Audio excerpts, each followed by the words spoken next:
ہمیں سب سے پہلے سپاہی بننا پڑتا ہے، تب جا کے ہم کمانڈر بنتے ہیں۔ اس میں کوئی شک نہیں کہ اہل بیت کی بارگاہ میں آپ کے بڑے مراتب ہیں، لیکن اس میں بھی کوئی شک نہیں کہ بڑی ذمہ داری بھی ہے۔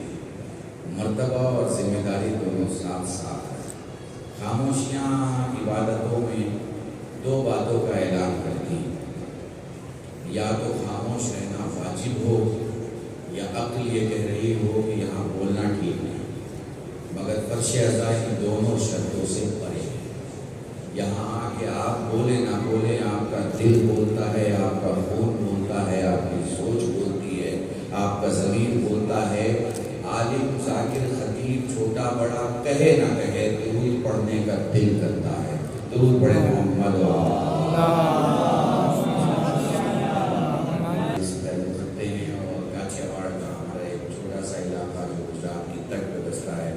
بہت سارے چہرے اور بہت سارے لوگ دیکھ رہا ہوں۔ علماء میں میرے ساتھی بہت سارے ہیں، میرے سامنے بہت سارے بات کے چہرے جنہیں میں نہیں جانتا، معرفت نہیں ہے، بڑی معذرت کے ساتھ مجھے پتہ ہے کہ وہ اہل بیت کی بارگاہ میں نوکری کر رہے ہیں۔ ہم لوگ تو شاید 365 دن میں ممکن ہے کہ 200 دن مجلس پڑھتے ہوں یا 150 دن مجلس پڑھتے ہوں، مگر آپ یہاں پر ہر علماء جو حرم میں معصومہ کی زیارت اور معصومہ کے زبانوں کے ساتھ اور یہاں پہ اپنی دینی خدمات انجام دینے میں صرف کرتے ہیں۔ ہم سے بڑا، بہت بڑا اور بہت آگے کا مرتبہ ہے آپ کا، میرے پاس الفاظ نہیں ہے۔ میں تو بس اپنے موضوع پر، وہ موضوع بھی بہت ہی خشک سا موضوع میں لیا ہے، اور اذان کربلا کے عنوان سے مسعود بھائی نیوز نیٹ ورک کے 18 پر یہ پروگرام ہو رہا ہے، اور آپ جانتے ہیں کہ ٹیلی ویژن کی دنیا میں جو لوگ ٹی وی دیکھتے ہیں وہ ضروری نہیں کہ مسلمان ہوں، اور ضروری نہیں کہ شیعہ ہوں، اور ضروری نہیں کہ وہ آپ کے ہم عقیدہ ہوں، مگر ذہن اگر کھلا ہوا ہے تو آپ کی بات اتنی سادی، ہندی کا جملہ استعمال کرو، سرل اور اتنی آسان ہو کہ وہ سمجھ جائے، کم سے کم وہ یہ سمجھ جائے کہ چلو سنتے ہیں تھوڑی دیر یہ کیا بولتے ہیں، چلو سنتے ہیں تھوڑی دیر یہ کیا سمجھاتے ہیں۔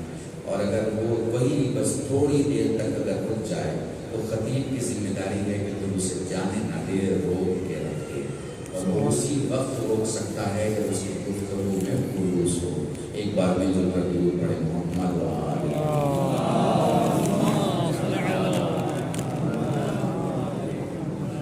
تو گفتگو ہو رہی تھی، میں نے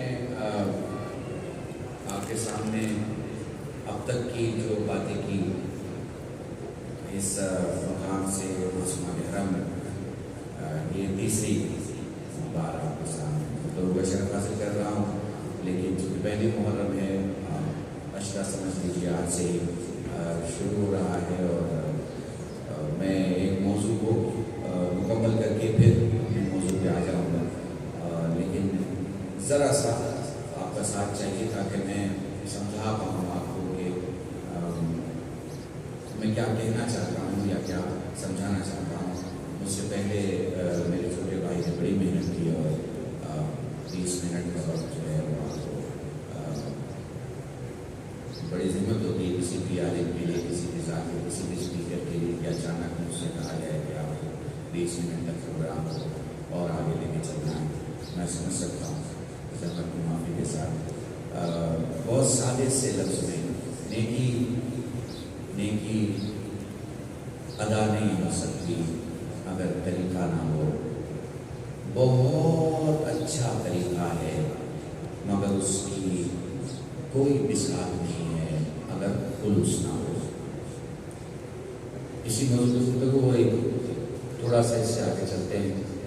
یہاں بہت سارے چیزیں ایسے دیکھ رہا ہوں جن کے خلوص کو میں جانتا ہوں، اپنی زندگی میں میں نے جن کے خلوص کو دیکھا ہے، جن کی قربانیوں کو دیکھا ہے، ان سب کے خلوص کو سلام کرتے ہوئے دیکھیے جو علماء بیٹھے ہیں ان کے لیے کوئی نئی بات نہیں ہوگی، جو مجلس ٹیلی کاسٹ ہو رہی ہے، جو لوگ نہیں سن رہے ہیں، جو مجلس کو سن رہے ہیں کہ بھائی شیعوں میں مجلس پڑھی جاتی ہے، ہو سکتا ہے ہمارا کوئی سنی بھائی جسے پوری زندگی مولوی نے کہا ہے مجلس میں نہ جاؤ، اور وہ پہلی بار ٹی وی کھول کے مجلس سن رہا ہے، تو سنے تو صحیح کہ اسے روکا کہاں جانے کے لیے گیا، تاکہ احساس تو کرے کہ اس نے 20 اور 30 سال کھویا کیا ہے۔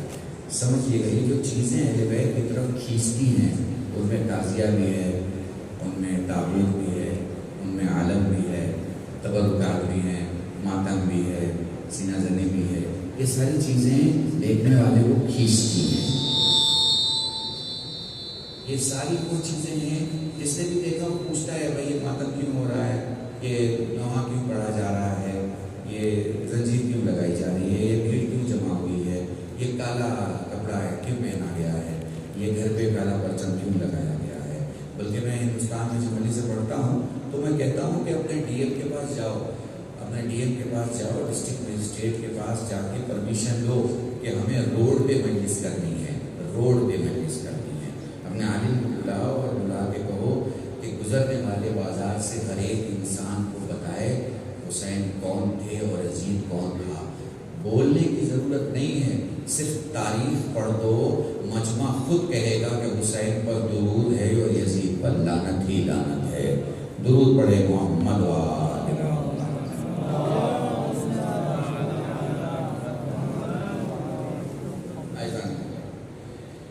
تو یہ جو خلوص ہے یہ مائیکل کنٹرول کس کے پاس ہے؟ نہیں ہے۔ ہمیں کہاں سے لینا ہے؟ ظاہر سی بات ہے ہمیں طریقہ سیکھنا ہے تو کہاں سے سیکھنا ہے، اور خلوص سیکھنا ہے تو کہاں سے سیکھنا ہے؟ تو ہمیں اہل بیت سے سیکھنا ہے، اہل بیت سے۔ بہت سارے ایسے لوگ ہیں جو آپ سے فوراً کہہ دیں گے صاحب اہل بیت سے کیسے سیکھیں، کہاں سے سیکھیں اور کس طرح سیکھیں۔ تو صاحب تاریخ پڑھیے، یہ صرف مولوی کی ذمہ داری نہیں ہے کہ وہ پڑھے، عمومی طور پر یہ ذمہ داری مولوی پہ ڈالی جاتی ہے کہ اس نے سیکھا ہے تو وہ بتائے گا۔ آپ پہ بھی ذمہ داری ہے بھائی صاحب، آپ کو بھی کہا گیا ہے جائیے اور سیکھیے۔ دو لوگ تھے، ایک نے سیکھ لیا، دوسرے نے سیکھنے میں وہ ٹائم نہیں لگایا اور پھر کسی دوسرے کام کے لیے نکل گیا۔ سب کی ذمہ داری ہے۔ 75 ذہنوں کے لوگ ایک جگہ جمع نہیں ہو سکتے۔ ایک جملہ بولنے جا رہا ہوں، عالم اور جاہل بھی ایک جگہ جمع نہیں ہو سکتے، مگر یہ صرف بخش عزا ہے 75 ذہنوں کے لوگ بھی جمع ہو جاتے ہیں اور عالم اور جاہل بھی جمع ہو جاتے ہیں، کیونکہ نظریہ ایک ہے۔ اور وہ نظریہ کیا ہے؟ خلوص کے ساتھ اہل بیت کے علم اور اہل بیت کے دین کی خدمت کرنا ہے۔ یقین جانیے میں نے اپنی زندگی میں دیکھا ہے، تکبر ہار جاتا ہے، خلوص جیت جاتا ہے۔ یقین جانیے میں نے اپنی زندگی میں اپنی آنکھوں سے دیکھا ہے، لوگوں کی لفاظیاں ہار جاتی ہیں، خاموشیاں جیت جاتی ہیں۔ یقین جانیے میں نے اپنی زندگی میں دیکھا ہے، لوگوں کے کانٹیکٹ ہار جاتے ہیں اور پردے والے بھی یقین جیت جاتا ہے۔ محسوس کرتے چلے جائیے، میں آپ کو اس سفر میں لے کے چلتا ہوں۔ یقین جانیے، مجھے نہیں پتا آپ میں سے کون، میں علماء سے کہہ سکتا ہوں آپ میں سے بہت سارے 3 سال، بہت سارے 5 سال، بہت سارے 10 سال، 15 سال، 20 سال، 25 سال، 30 سال سے یہاں زندگی جی رہے ہیں معصومہ کے دیار میں۔ میرے لیے شرف کی بات ہے کہ میرے کسی بھائی کو معصومہ نے اجازت دی کہ وہ اتنے سالوں سے خدمت کر رہا ہے، مگر یقین جانیے آپ اگر خلوص سے آگے بڑھتے چلے جائیں گے تو دنیا میں کسی کی طاقت نہیں ہے کہ آپ کا مقابلہ کر سکے۔ آپ کے کپڑے کا مقابلہ ہو جائے گا، آپ نے جو پرفیوم لگائی ہے اس کا مقابلہ ہو جائے گا، آپ نے جو گاڑی خریدی ہے اس کا مقابلہ ہو جائے گا، آپ نے جو بنگلہ لیا ہے اس کا مقابلہ ہو جائے گا، جو آپ نے بینک بیلنس کیا ہے اس کا مقابلہ ہو جائے گا، آپ نے جو فیوچر سیٹل کیا ہے اس کا مقابلہ ہو جائے گا، آپ نے اپنے بچوں کے لیے جو فیوچر سوچا ہے اس کا مقابلہ ہو جائے گا، آپ نے جو پاسپورٹ چنا ہے اس کا مقابلہ ہو جائے گا، آپ نے اپنے لیے جو فیوچر چنا ہے اس کا مقابلہ ہو جائے گا۔ خلوص کا مقابلہ نہیں ہو سکتا۔ یہ خلوص ہے، یہ خلوص ہے جو لمحے بھر میں کسی گنہگار کو حر بنا دیتا ہے۔ پتہ نہیں میں آپ کو سمجھا پا رہا ہوں کہ نہیں سمجھا پا رہا ہوں۔ یہ خلوص ہے جو عربی کو ابوذر بنا دیتا ہے، یہ خلوص ہے جو ایرانی کو سلمان بنا دیتا ہے، یہ خلوص ہے جو افغانی کو ابو خالد بنا دیتا ہے، یہ خلوص ہے جو باہر سے آنے والی کنیز کو فضا بنا دیتا ہے، یقین جانیے خلوص در اہل بیت پہ آ جائے تو ذرہ آفتاب بن جاتا ہے. درود پڑھے محمد و آل.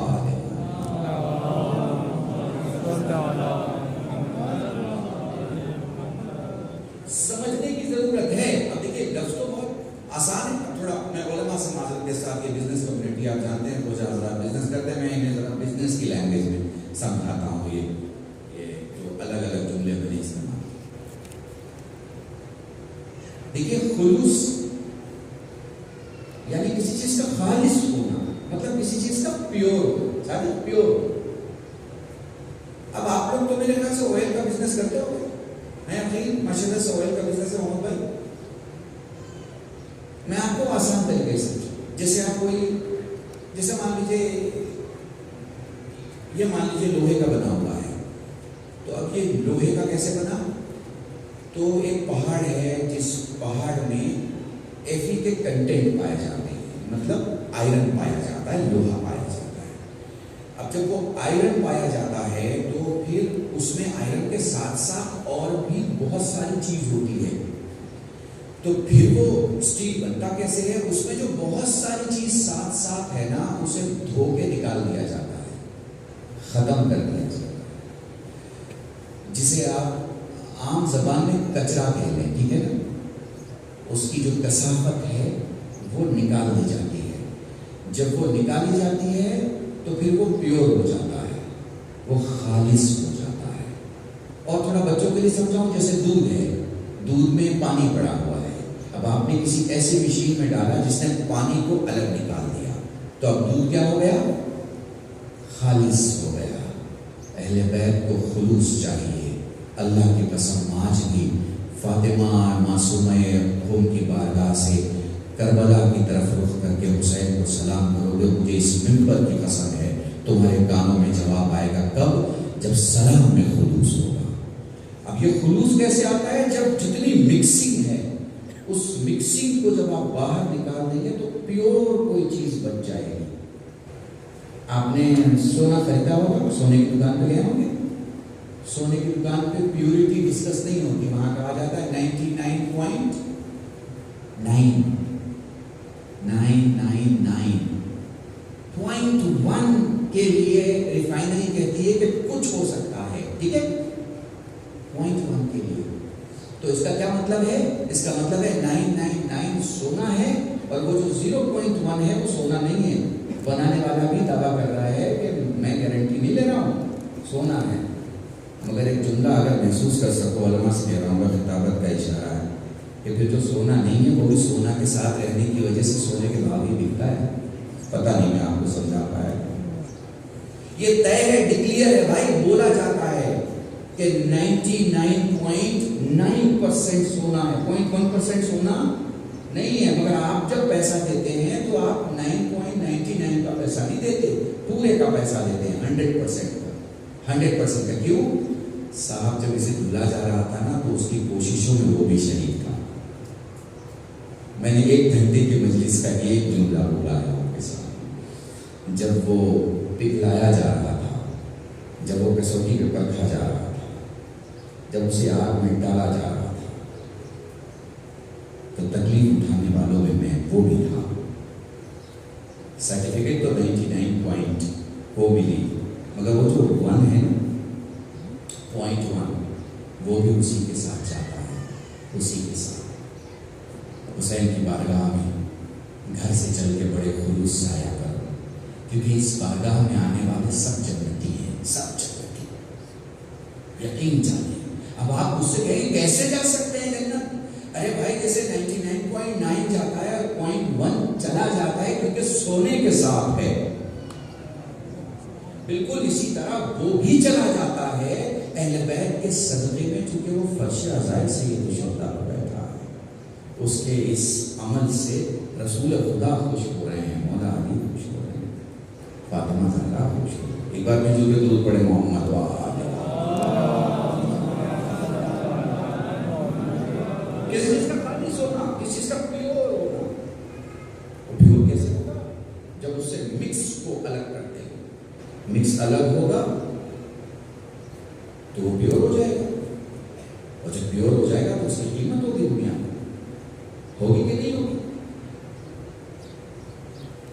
کے ساتھ رہیے گا اللہ کے قسم. یہ پیورٹی کیسے حاصل ہوگی؟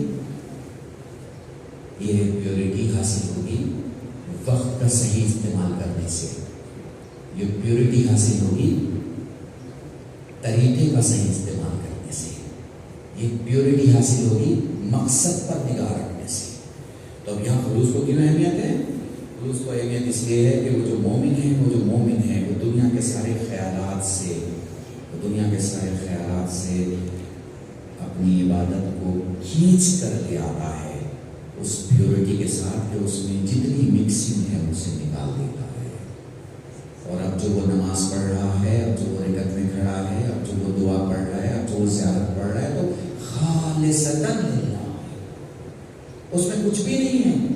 اس میں یہ نہیں ہے کہ فلاں مجھے زیارت پڑھتا دیکھ لے اور فلاں مجھے ذریع چومتا دیکھ لے اور فلاں مجھے مجلس پڑھتا دیکھ لے اور فلاں مجھے مرثیہ پڑھتا دیکھ لے. نہیں، اس میں یہ ہے بس جن کے لیے کر رہا ہوں وہ راضی ہو جائیں، جن کے لیے کر رہا ہوں وہ خوش ہو جائیں. یہ ہے. اور اگر میں تذکرہ کروں آپ سے علماء عرفان کا، تو ان کے یہاں تو بڑی لمبی چوڑی بحث ہے. اس کے علماء بیٹھے ہیں، ان کی نظروں سے گزری ہوئی چیز ہے. 4 چیزیں ہیں اہم، 4 چیزیں ہیں جس کے بعد خلوص بنتا ہے. یہ نہیں کہ آپ جھک گئے کسی کے سامنے اور بہت جھک کے آپ نے اس کے سلام کا جواب دے لیا.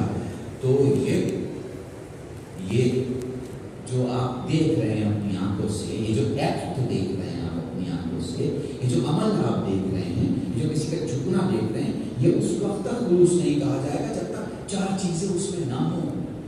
یہ نہیں کہ وہ صرف جھک کے سلام کا جواب دے رہا ہے، یہ بھی کہ وہ پیٹھ کے پیچھے آبرو کی حفاظت کرتا ہو. یہ نہیں کہ وہ سلام کیا گیا تو بالکل جھک گیا، جھک کے جواب دے دیا. یہ طریقہ ہے جھک کے جواب دے دیا. مگر خلوص کے لیے پیورٹی چاہیے، اور پیورٹی کے لیے وہ 4 چیزیں بہت اہم ہیں. اس میں سب سے پہلی کہ میں جو کچھ کر رہا ہوں اپنے خدا کے لیے کر رہا ہوں. جو کچھ بھی کر، ایک عجیب سی بات میں آپ سے کہہ رہا ہوں، جو کچھ کر رہا ہوں. اب دیکھیے جیسے آپ دعا مانگتے ہیں، ٹھیک ہے، تو دعا کس کے لیے مانگتے ہیں؟ اپنے لیے اور دوسرے کے لیے. ٹھیک ہے نا، یہ ہماری پہلی منزل ہے. ہم جب دعا مانگتے ہیں تو اپنے لیے مانگتے ہیں یا دوسرے کے لیے یا پڑوس کے لیے، یہی تو ہے نا. مگر خلوص کی انتہا یہ ہے کہ دعا کرنے والا دعا بھی خدا کے لیے مانگتا ہے، کیونکہ خدا کہتا ہے تو مانگ میں تجھے دوں گا. تو مانگ، چونکہ وہ چاہتا ہے تو مانگ. تو وہ مانگ اس لیے رہا ہے کہ خدا چاہتا ہے. محسوس کر پا رہے ہیں؟ مجھے ممکن ہے دور دور تک اور الگ الگ ملکوں میں اور الگ الگ زبان کے لوگ اور الگ الگ عمر کے اور ایج کے اور کاسٹ اور کریڈ اور کلچر کے لوگ مجھے سن رہے ہوں. میں آپ کو بتاؤں، یہ جو دعا ہے نا، یہ صرف ہمارے یہاں، میں نے بڑے بڑے دھرم گروؤں کے یہاں، بڑے بڑے سنگٹھنوں کے یہاں، بڑے بڑے آرگنائزیشن اور سازمان کے یہاں، میں نے ان کے بڑے بڑے خاندان کو، دین کے علماء کو، ان کی شریعت کے جانکاروں کو الگ الگ مذہبوں میں دیکھا ہے. ان کے یہاں سب کچھ ہے، دعا نہیں ہے. ان کی اس بات سے زمین پر آپ کو تحفہ دے رہا ہوں، دعا نہیں ہے. آپ کوئی بھی چینل کھول لیں، صادق کوئی بھی چینل آپ کھول لیں، کسی اسٹیشن کو، ریڈیو ہو، ٹی وی ہو، ہندوستان کا ہو، جرمن کا ہو، جاپان کا ہو، پاکستان کا، کہیں بھی کھول کے دیکھ لیں، آپ کے یہاں کے علاوہ دعا نہیں ملے گی. آپ کو ٹی وی کھولیں، دیکھیں، بیٹھیں، پوری تقریر سنیں. بڑے الگ الگ مذہبی رہنما ہیں، اپنے الگ الگ انداز میں اپنی مذہبی کتابوں سے اپنی عوام کو خطاب کرتے ہیں. دعا نہیں ہے. یہ بڑا جملہ میں بول رہا ہوں، آپ کی جو ذمہ داری کے ساتھ بول رہا ہوں. آپ چیک کیجئے گا، آپ کو دعا نہیں ملے گی، نصیحت ملے گی، موعظہ ملے گا، یہ اچھا، یہ برا، یہ کیجئے، یہ مت کیجئے، ایسے رہیے، ایسے نہ رہیے، یہ سب ملے گا، تبلیغ ملے گی، دعا نہیں ملے گی. کیونکہ دعا کے لیے 2 شرطیں ہیں: مانگنے والا بھی پاک ہو اور اس کا یقین بھی پاک ہو کہ کوئی دینے والا ہے. میرے مانگنے کے بعد اسے کسی سے لینے کی ضرورت نہیں پڑے گی. اور اگر یہ جملہ بھی نہ سمجھ میں آیا ہو تو اپنے مولا سید سجاد کے جملے کو دہراؤ: میرے اللہ، میرے سوال تیرے خزانے کو خالی نہیں کر سکتے. درود پڑھے محمد و آل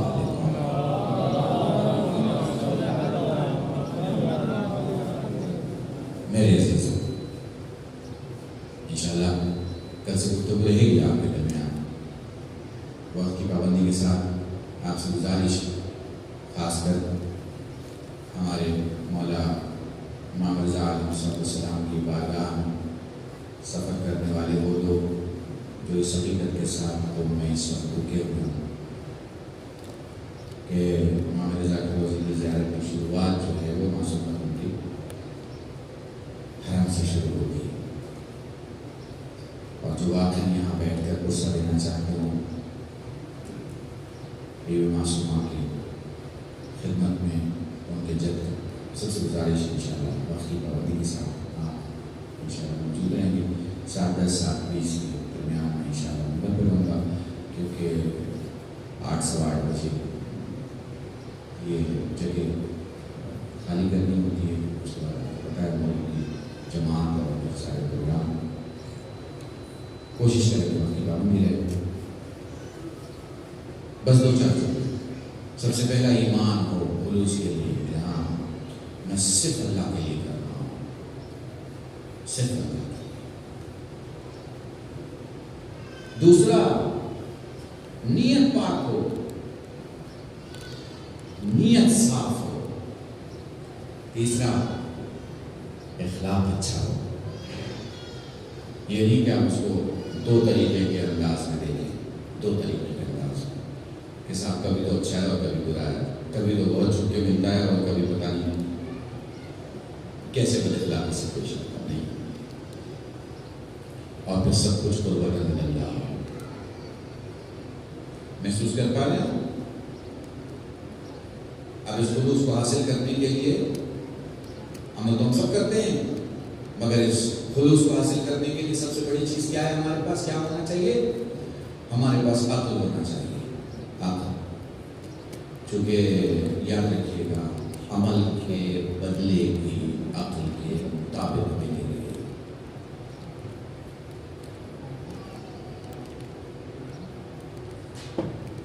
آپ لوگ میں ممین ہمارے دوست جو بیٹھے ہوئے ہیں شاعر محمد آیت اللہ خمینی کے زمانے میں نجف اور قم کے درمیان قریب 4500 امامے ہوں گے. میں 4500 کا جملہ جو بول رہا ہوں وہ مبتدیوں کے لیے نہیں کہہ رہا. آپ جانتے ہیں کہ ہمارے ہندوستان کے 2 لاکھ کو 10 خارج تک پہنچنے میں کئی سال لگ جاتے ہیں، لیکن وہ جو 5 سال 7 سال سے حوصلے میں آ رہا ہے، ایرانی ہے، عراقی ہے، لبنانی ہے، وہ بہت جلدی پہنچ جاتا ہے 10 خارج میں. ٹھیک ہے، 4500 میں ایک خمینی کیوں؟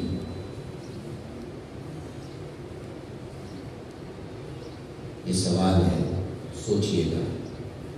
میں ان 4500 پہ ڈاؤٹ نہیں کر رہا ہوں، سب محترم ہیں، بلکہ ان میں خود آیت اللہ خمینی کے استاد بھی ہیں، ان کے ہم نسل بھی ہیں، ان کے ساتھ پڑھنے والے بھی ہیں. ایک خمینی کیوں؟ تو کوئی ایک تو کوالٹی ہے نا، جس ایک کوالٹی میں وہ خمینی تھے اور پھر کوئی خمینی نہیں تھا. کوئی ایک کوالٹی ہے، ڈھونڈیے گا کہ وہ آیت اللہ خمینی کی کوالٹی کیا تھی. وہ کون سی کوالٹی تھی جن کوالٹیز نے انہیں مرجع بنایا؟ وہ کون سی کوالٹیز تھی جن کوالٹیز نے انہیں ایران کا رہبر بنایا؟ اور وہ کون سی کوالٹیز تھی جن کوالٹیز نے ان کا قد مسلم رہبروں میں سب سے بڑا کیا؟ وہ کون سی کوالٹیز تھی جن کوالٹیز نے انہیں ایشیا کا سب سے بڑا ہیومن رائٹس کا علم بردار بنایا؟ یہ سب محسوس کریں اور اسے اپنے ذہن میں رکھیں، خمینی صرف ایران کی جاگیر نہیں، خمینی صرف شیعوں کی جاگیر نہیں، خمینی صرف فارسی بولنے والوں کی جاگیر نہیں، خمینی صرف دنیا کے شیعوں کی جاگیر نہیں. خمینی ایک طرز زندگی ہے، طرز زندگی. خمینی ایک اصول ہے، خمینی ایک قانون ہے، خمینی ایک طریقہ ہے، خمینی ایک خلوص کی چلتی پھرتی تصویر ہے. ناشتہ کرتے ہیں نا ایرانیوں میں 2-4 پھل اور کچھ چیزیں لا کے سامنے رکھ دیتے ہیں. وہ کھا رہے تھے ایک پھل اٹھا کے اور کسی نے خاموشی سے دیکھا، کچھ بولا نہیں. جانے لگا تو پوچھا کہ تم کچھ کہنا چاہ رہے تھے؟ کہاں آپ نے اکیلے اکیلے کھایا، آپ نے مجھے پوچھا نہیں. ہم نے ان کے جملے اپنے انداز میں کہہ رہا، ٹھیک ہے. ان کا پھل اگر میٹھا ہوتا تو تمہیں ضرور یاد کرتا. پھل میٹھا نہیں تھا. اللہ کی قسم محسوس کرے آپ اور یقین جانیے وہ ایک بصیرت،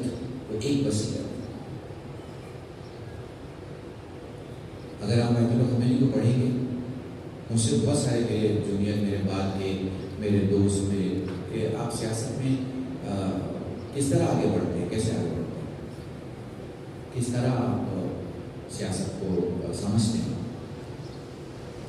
تو میں نے بہت پہلے وصیت آیت اللہ خمینی پڑھی. اس میں پڑھتے پڑھتے ایک جگہ کو لکھتے ہیں، ایران کے زمانوں یہ زمین تمہاری ہے اور اس زمین کے اندر جو خزانے ہیں وہ تمہارے.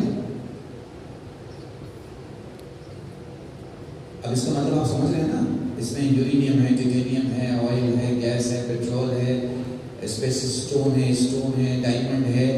یہ ساری چیزیں زمین کے اندر ہیں. کسی ایک بادشاہ کا کوئی حق نہیں کہ تمہارے حق کا سونا، تمہارے حق کا چاندی، تمہارے حق کا تیل، تمہارے حق کا کوئلہ، تمہارے حق کی چیزیں کسی اور کو دے دے، بیچ دے، گروی رکھ دے، ختم کر دے. سمجھ میں آ رہا ہے آپ کو؟ سمجھ میں آ رہا ہے؟ تو اس سے کیا سمجھ میں آتا ہے؟ اس سے یہ بات سمجھ میں آتی ہے کہ ہندوستان کی کشمیر سے لے کے کنیا کماری تک کی زمین کا جو وارث ہے، پولیٹیکلی بول رہا ہوں، جو زمین کا وارث ہے وہ ہندوستان کی قوم ہے، کوئی ذات نہیں. ہندوستانی قوم ہے.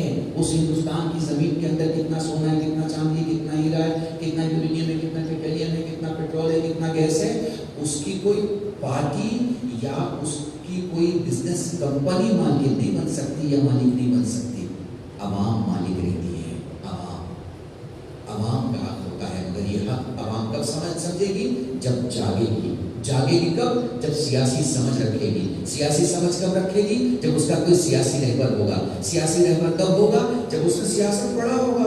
ہمارے یہاں ہندوستان میں تو الٹا ہے. ہم نے تو سیاست کو مافیا کی جاگیر بتا دیا.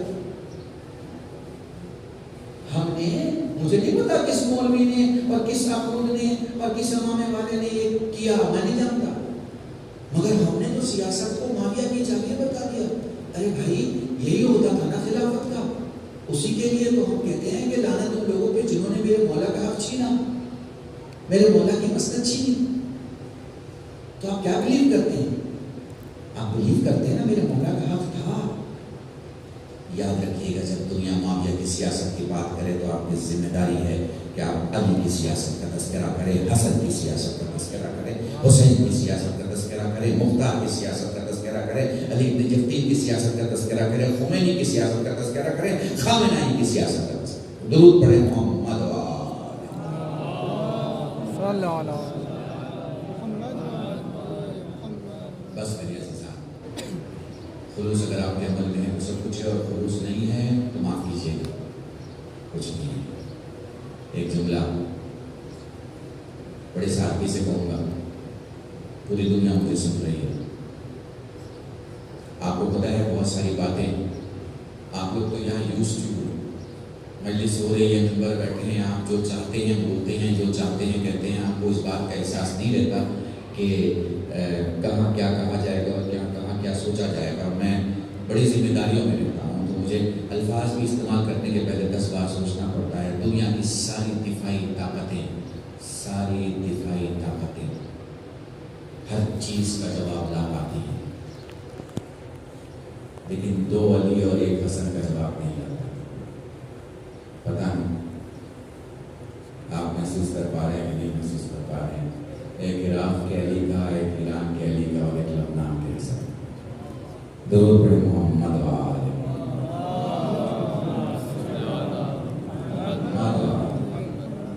بس. اسی خلوص کو آگے بڑھائیں. حسین کو آپ سے کچھ نہیں چاہیے سوائے خلوص کے. حسین کو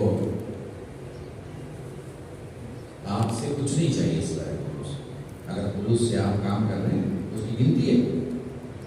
اور اگر سماج میں نام بڑا کرنے کے لیے، پوسٹر پہ نام بڑا کرنے کے لیے، دنیا میں نام بڑا کرنے کے لیے آپ کچھ کر رہے ہیں تو آپ کو نیکی کی جزا ضرور ملے گی.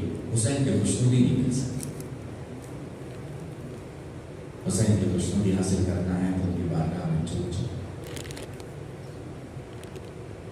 بہت سارے ہمارے جوان تو حوضے میں پڑھتے ہیں ماشاءاللہ سے، بڑی اچھی آواز ہے ان کی، بڑا اچھا کلام میں پڑھتے ہیں۔ جنرلی وہ ان کے سامنے جب کوئی دوسرا پڑھ رہا ہو یا وہ خود پڑھنا چاہتے ہیں تو ان کی فیلنگ ہوتی ہے کہ شاید وہ اچھا پڑھ سکے، یقیناً وہ اچھا پڑھ سکے۔ میں ان کے لیے کہہ رہا ہوں، ہم جب حوضے میں آئے تھے پڑھنے کے لیے تو ہمیں ہمارا استاد نے کہا کہ بیٹا ہر کام کے پہلے یہ دھیان رکھنا کہ معصومہ تمہارے ہر عمل کی گواہ ہو رہی ہے۔ آپ کو پتا ہے انسان گندی زبان استعمال کب کرتا ہے؟ جب اس کی سوچ گندی ہو جاتی ہے۔ اگر اس کی سوچ گندی نہیں ہے تو وہ گندی زبان نہیں بول سکتا۔ ہمیشہ کوشش کیجیے۔ اچھا گندی کا مطلب کیا ہے؟ ہم لوگ تھوڑی کوئی دنیا کے روڈ پہ ٹہلنے والے لوگ ہیں، ان کی گندگی کا معاملہ الگ ہے، ہم جس لفظ کو گندا کہتے ہیں وہ الگ ہے۔ ہم اگر کسی کے بارے میں یہ بھی سوچ رہے ہیں کہ ہم اس سے بہتر ہیں، یہ بھی گندا خیال ہے، یہ بھی کوئی صاف خیال نہیں ہے۔ آپ کو ہمیشہ یہ سوچنا ہے کہ کوئی دوسرا ہم سے یقیناً بہتر ہوگا، یقیناً۔ اور یقین جانیے، میں مانتا ہوں کہ عالم مجلس پڑھ رہا ہے، ذاکر مجلس پڑھ رہا ہے، خطیب پڑھ رہا ہے، کوئی شاعر پڑھ رہا ہے، کوئی مرثیہ پڑھ رہا ہے یا کوئی قصیدہ پڑھ رہا ہے، مجمع کا وہ انسان جو درود پہلے بھیجتا ہے یا نعرہ پہلے لگاتا ہے، وہ بیٹھے ہوئے 5000 لوگوں میں سب سے آگے ہے، کیونکہ اسلام میں ابتدا کرنے والے کی زیادہ اہمیت ہے۔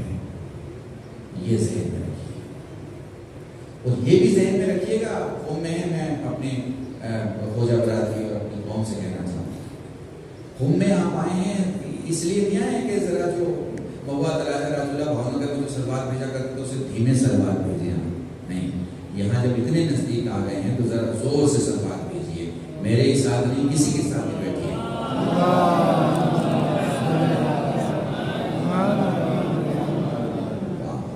یہ نہ سوچیے آپ کو یہاں کسی سے شرمانے، ڈرنے، گھبرانے، پریشان ہونے کی آپ کو ضرورت نہیں، یہاں کوئی پرابلم نہیں۔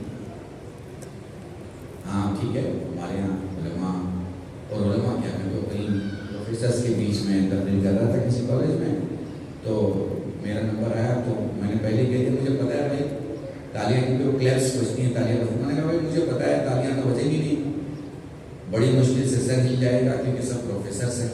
تو انہوں نے اسی بات پہ تالی بجائی، بھائی یہ کم سے کم آپ نے سچ لوگوں کا اجاگر کیا، یہی کر دیا۔ پڑھے لکھوں کی یہ پرابلم ہے، مگر ہمارے لیے اس پرابلم میں جانا نہیں، ہمارے لیے وہ حاضر ہیں، آئے ہیں، تشریف ہیں، رکھ کے تشریف فرمائے، ہمارے لیے بہت بڑی بات ہے، شرف ہے۔ لیکن آپ کے لیے، آپ جب مجلس میں جائیں، میری مجلس میں ہو، کسی اور کی مجلس میں ہو، کہیں بھی جائیں، یہاں 60 مقامات پہ مجلس ہو رہی ہے، محرم میں ہر جگہ امام حسین کا تذکرہ ہو رہا ہے، اپنی حاضری اعلان کر کے دکھائیں کہ میں حاضر ہو گیا۔ یاد رکھیے اہل بیت کی بارگاہ میں خلوص دیکھا جاتا ہے، وہ ایک بار خلوص سے دور پڑھنا نہ جانے آپ کو کہاں سے کہاں پہنچا سکتا ہے۔ تاریخوں میں روایت کی ضرورت نہیں ہوتی، میرا اپنا عقیدہ ہے، 34 سال سے مجلس سے پڑھ رہا ہوں، روایتیں یہ بتاتی ہیں کہ سکینہ پیاسی تھی، یہ نہیں بتا پاتی کتنی پیاسی تھی۔ روایتیں یہ بتاتی ہیں زینب کو تازی آنے لگے، یہ نہیں بتا پاتی کتنے تازی آنے لگے۔ میں نے کل کی مجلس میں بھی کہا، میں ایک واقعہ بیان کر دیتا ہوں تاکہ اور کھل کے رو سکو۔ ایک سنی عالم دین سے، ممبر آف پارلیمنٹ دلی، ان سے ایک سنی جوان نے پوچھا مولانا یہ بتائیے یہ روتے کون لوگ ہیں، یہ ماتم کون لوگ کرتے ہیں؟ انہوں نے کہا کیا تم نے کبھی کسی جوان کی میت دیکھی ہے؟ اس نے کہا ہاں دیکھی ہے۔ کیا تم نے دیکھا ہے جب تک وہ جوان کی میت گھر کے باہر ہوتی ہے آواز نہیں آتی، مگر جب جوان کی میت گھر کے اندر جاتی ہے تو چند عورتوں کے رونے کی آواز باہر۔ سنی عالم دین نے اپنے جوان کو سمجھایا روتا زور سے وہ ہے جو سب سے زیادہ محبت کرتا ہے، ماتم وہ کرتا ہے جس کی دنیا اجڑ گئی ہو۔ ہم ماتم کر کے اعلان کرتے ہیں ہماری دنیا اجڑ گئی، جزاکم اللہ خدا تمہیں کوئی غم نہ دے، سوائے ہمیں سے شہداء کے بس ایک روایت سن لو اور مجلس تمام ہے. کل سے انشاءاللہ آپ مجھ سے سنتے رہنا. حسین نے نکلنے کا ارادہ کیا, اپنی نانی کے پاس آئے. سلام نانی جان. ام سلمہ لیٹی ہوئی تھی, اٹھ کے بیٹھ گئی, فرمانے لگی لال کہاں کا ارادہ ہے؟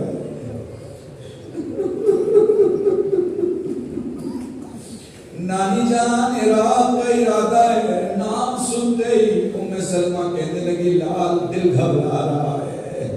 حسین نے یاد دلایا, نانی آپ کو یاد ہے نانا نے ایک شیشی دی تھی. فرمانے لگی ہاں میرے لال یاد ہے. نانی کیا کربلا کی زمین دیکھنا چاہیں گی؟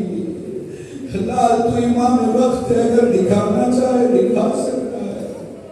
حسین نے باجاز امامت اشارہ کیا, زمین کربلا بلند ہو گئی. دیکھو میں محرم میں دعائیں نہیں کرتا, لیکن ایسی تہم تاریخ ہے, معصومہ سے تنسل کر کے کہنا چاہتا ہوں بی بی یہ جتنے بیٹھے ہیں پریشان ہیں, ان کی پریشانی کو دور کرنا. جہاں جہاں تک سنا جا رہا ہے جو کوئی بھی حاجت مند ہے اس کی پریشانی کو دور کرے. اشارہ کیا, نانی دیکھ, نانی دیکھیں یہ کربلا کی زمین ہے.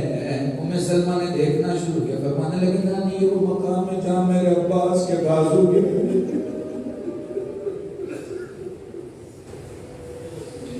نانی یہ وہ مقام ہے جہاں میں اصغر کی قبر تیار کروں گا. فرمانے لگے نانی یہ وہ مقام ہے جہاں تیرا حسین غریب ہو جائے گا. چلو کربلا لے کے تمہیں چلتا ہوں. اللہ میں رشید قرابی مرحوم فرمایا کرتے تھے قاسم جب تک گرے نہیں تھے قاسم تھے, مگر قاسم جب گھوڑے سے گرے اور جب حسین قاسم کے پاس پہنچے, اللہ میں مرحوم فرماتے حسین زمین پہ بیٹھے, امامہ اتارا زمین پہ رکھا, آسمان دیکھ کے فرماتے واہ بتا میرے اللہ میں غریب ہو گیا. جزاکم اللہ تمہاری صدائے گریہ بلند ہو گئی. بس آخری جملہ سن لو اور مجلس تمام ہے. حسین کو سلام کرتے ہوئے چلے جانا, معصومہ کو سلام کرتے ہوئے چلے جانا. بس ایک جملہ, کربلا میں ہر رشتہ جو بھی رشتہ دکھائی دیا اس رشتے کے خلوص کو دیکھیے, اس رشتے کی قربانی کو دیکھیے, اس رشتے کی عزت کو دیکھیے. کچھ رشتے ایسے ہیں دنیا میں جو ان رشتوں کو بلند کر کے گئے, جیسے زینب کی محبت حسین کے لیے, جیسے سغرا کی محبت اکبر کے لیے, جیسے معصوم قم کی محبت امام رضا کے لیے. عجیب بات ہے ان بہنوں نے اپنے بھائیوں کو بے پناہ چاہا, مگر انہیں قبر بھائی